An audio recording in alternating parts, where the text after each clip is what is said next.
Hello friends, मैं हूँ Roshni. Welcome to again your question math. हमारा आज के टॉपिक में हम बात करेंगे मीन्स ऑफ कम्युनिकेशन के बारे में, यानी कि संप्रेषण के माध्यम। उसमें आता है शाब्दिक संप्रेषण यानी कि वर्बल कम्युनिकेशन। तो सबसे पहले हम मीनिंग ऑफ वर्बल कम्युनिकेशन के बारे में जान लेते हैं। संप्रेषण का वह माध्यम जो लिखित और मौखिक भाषा में हो सकता है उसे शाब्दिक संप्रेषण कहा जाता है। शाब्दिक संप्रेषण को दो भागों में बांटा गया है। फर्स्ट है मौखिक संप्रेषण, सेकंड है लिखित संप्रेषण यानी कि ओरल कम्युनिकेशन और रिटन कम्युनिकेशन। इन दोनों को हम डिटेल में जानते हैं। तो सबसे पहले हम बात करते हैं मौखिक संप्रेषण के बारे में यानी कि ओरल कम्युनिकेशन। जब कोई संदेश मुख से उच्चारण करके प्रेषित किया जाता है तो इसे मौखिक संप्रेषण कहा जाता है। मौखिक संप्रेषण दोनों पक्षों के मध्य प्रत्यक्ष रूप से वार्तालाप द्वारा, साक्षात्कार द्वारा, भाषण द्वारा, रेडियो द्वारा, टेलीफोन द्वारा, सम्मेलन में उपस्थित होकर या अन्य किसी संकेत के द्वारा किया जा सकता है। वास्तव में किसी भी ऑर्गेनाइजेशन में ओरल कम्युनिकेशन का एक महत्वपूर्ण स्थान होता है। इसमें एम्प्लॉयज़ को हिस्सेदारी की भावना का अवसर मिलता है, वह उनको संस्था में मान्यता प्राप्त होती है। इसके अतिरिक्त एक प्रबंधक को समूह का नेतृत्व करने के लिए, अधीनस्थों में विचार विमर्श करने के लिए, एम्प्लॉयज़ से आवश्यक सहयोग प्राप्त करने के लिए तथा संस्था में एक अच्छे वातावरण के निर्माण के लिए मौखिक रूप से ही संदेशों का आदान प्रदान करना होता है। मतलब जैसे अगर कोई कंपनी है, वहाँ पर एक मैनेजर है, उसे अपने स्टाफ से बात करनी है तो वो जाके ऑरली कम्युनिकेशन करता है, जिससे दोनों के मध्य एक कम्युनिकेशन होता है, एक संप्रेषण होता है, जिससे दोनों की बातें क्लियर होती है। एक अगर दूसरे एग्जाम्पल से मैं समझाऊँ कि अगर हम कहीं इंटरव्यू देने जाते हैं तो वहाँ पर भी ओरल कम्युनिकेशन ही होता है, मौखिक संप्रेषण होता है।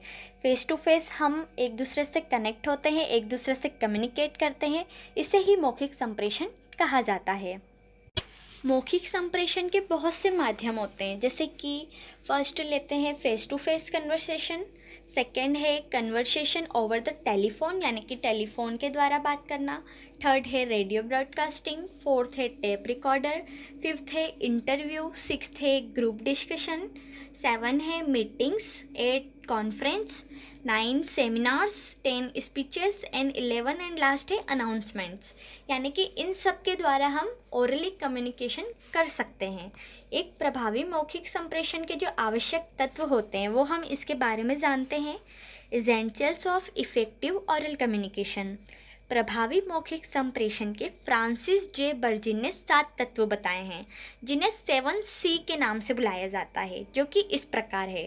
फर्स्ट है क्लियर, सेकंड कंप्लीट, थर्ड है कॉन्शियस, फोर्थ है करेक्ट, फिफ्थ है कैंडिड, सिक्स्थ है कॉन्क्रीट और सेवन्थ एंड लास्ट है कॉर्टियस।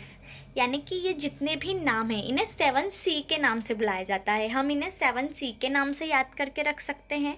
डिटेल में अगर मैं आपको समझाऊं तो सबसे फर्स्ट पॉइंट इसमें आता है क्लियर यानी कि स्पष्ट। मौखिक संप्रेषण में जब हम कहते हैं तो एकदम स्पष्ट रूप से अपनी बात कहते हैं। सेकंड है कंप्लीट यानी कि पूरी तरह से हम अपनी बात, अपना जो भी कहा जाता है उसे पूरी तरीके से कंप्लीट करते हैं, अपने वाक्य को पूरी तरह से समझाते हैं। थर्ड है कॉन्शियस यानी कि संक्षिप्त रूप में हम सामने वाले से मौखिक कम्युनिकेट करते हैं। फोर्थ है करेक्ट यानी कि शुद्ध, हमारा जो मौखिक संप्रेषण होता है किस तरह का होना चाहिए, एकदम शुद्ध होना चाहिए। फिफ्थ है कैंडिड एंड सरल यानी कि सरल लैंग्वेज में होना चाहिए। हम जो भी बात करें वो सामने वाले को समझ में आना चाहिए, इजीली उसको समझ में आए ऐसी बात करना चाहिए। कोई बातों में कोई घुमाव नहीं होना चाहिए या उलझन नहीं होना चाहिए। सिक्स्थ है कॉन्क्रीट यानी कि वास्तविक। अपनी जो मौखिक संप्रेषण है, हम जब मौखिक संप्रेषण करते हैं तो उस मौखिक संप्रेषण में हम जो बात कहते हैं वो वास्तविक होना चाहिए, कोई भी भ्रमपूर्ण बात नहीं होना चाहिए।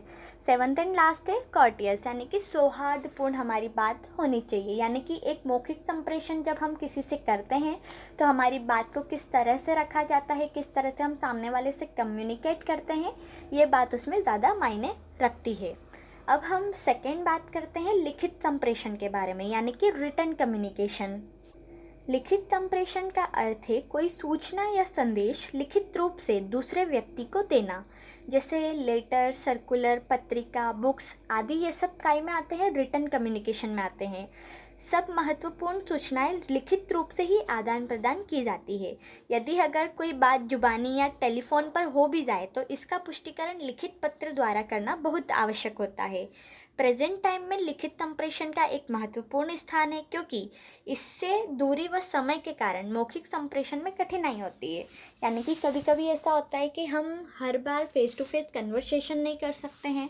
किसी भी कंपनी में अगर कोई हायर पे है, यानी कि डायरेक्टर है, अगर वो हर किसी से जाके, हर एम्प्लॉय से जाकर ओरल कम्युनिकेशन करेगा तो उसका टाइम भी वेस्ट होगा और वो सबके पास एक एक करके जाएगा तो इससे प्रॉब्लम भी बढ़ेगी। इसलिए एक रिटन कम्युनिकेशन किया जाता है ताकि सबको एक साथ भेजा जाए। इसलिए लिखित संप्रेषण आज के टाइम में बहुत ज़्यादा इम्पोर्टेंट माना जाता है।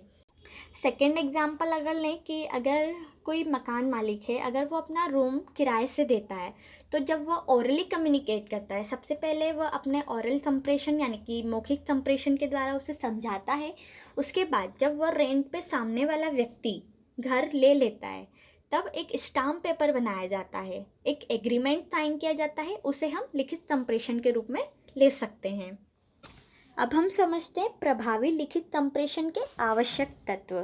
बिजनेस ऑर्गेनाइजेशन में अधिकांश फॉर्मल कम्युनिकेशन लिखित होते हैं, यानी कि अगर बिजनेस ऑर्गेनाइजेशन, बड़े बड़े ऑर्गेनाइजेशन में देखा जाए तो वहाँ जितने भी कम्युनिकेशन होते हैं वो रिटन रूप में होते हैं। किसी भी व्यावसायिक संगठन में संचालन में लिखित संप्रेषण एक बैकबोन होता है। इसके निम्नलिखित तत्व हो सकते हैं। फर्स्ट है सामान्य व सकारात्मक भाषा, यानी कि सिंपल एंड पॉजिटिव लैंग्वेज। जब लिखित संप्रेषण लिखा जाता है तो उसकी लैंग्वेज जो है वो सिंपल होनी चाहिए और एक पॉजिटिव लैंग्वेज होनी चाहिए कि सामने वाले को पढ़कर अच्छा लगे। सेकंड है स्पष्ट व संक्षिप्त, क्लियर एंड कंसिस, यानी कि जो भी लिखित संप्रेषण लिखा जा रहा है वो स्पष्ट रूप से क्लियर होना चाहिए और संक्षिप्त में लिखा होना चाहिए कि आप किस बारे में उसके लिए चर्चा कर रहे हैं। थर्ड है मुख्य बिंदुओं पर उचित ध्यान, due emphasis on main points, यानी जब हम कोई मेन पॉइंट लिखते हैं तो मेन पॉइंट क्या होता है, हाईलाइट होता है, हमें उसे हाईलाइट करना चाहिए और उसके बारे में फिर संक्षिप्त में डिस्क्रिप्शन देना चाहिए। फोर्थ है बोधगम्य, यानी कि इंटेलिजिबल वाक्य होना चाहिए, कहीं भी भ्रमपूर्ण या कुछ भी गलत वर्ड्स उसमें यूज़ नहीं होना चाहिए। फिफ्थ है शिष्टता, यानी कि कर्टेसी। जब हम लिखित संप्रेषण करते हैं तो उसकी जो भाषा है वो सरल और शिष्ट होनी चाहिए, सामने वाले को पढ़कर अच्छा लगना चाहिए और उसमें कोई भी भ्रमपूर्ण वाक्य नहीं होना चाहिए, कुछ भी गलत जानकारी नहीं होना चाहिए, जो भी है सही सही होना चाहिए। ये एक महत्वपूर्ण बात होती है लिखित संप्रेषण के लिए। एक लिखित संप्रेषण जो है वो बिजनेस ऑर्गेनाइजेशन के लिए बहुत ज़्यादा मायने रखता है और ओरल कम्युनिकेशन है वो भी अपनी जगह बहुत ज़्यादा मायने रखता है। यहाँ पर हमने जाना है ओरल कम्युनिकेशन और रिटन कम्युनिकेशन के बारे में। दोनों का ही महत्व अपनी अपनी जगह पर है। सो फ्रेंड्स, आई होप कि आपको हमारा आज का टॉपिक अच्छा लगा होगा, अच्छे से समझ में आया होगा। आज के टॉपिक में हमने वर्बल कम्युनिकेशन के अंतर्गत ओरल कम्युनिकेशन और रिटन कम्युनिकेशन के बारे में जाना है। अगर फिर भी आपके मन में कोई डाउट है या आप हमसे कोई क्वेश्चन पूछना चाहते हैं तो आप हमसे कमेंट में पूछ सकते हैं। मैं आपके सवालों का जवाब देने की पूरी कोशिश करूँगी। हमारे वीडियो को एंड तक देखने के लिए एक बार आपका फिर से बहुत बहुत धन्यवाद। फिर मिलेंगे एक ऐसे ही यूज़फुल वीडियो के साथ। तब तक have a good life, make a great story of your life.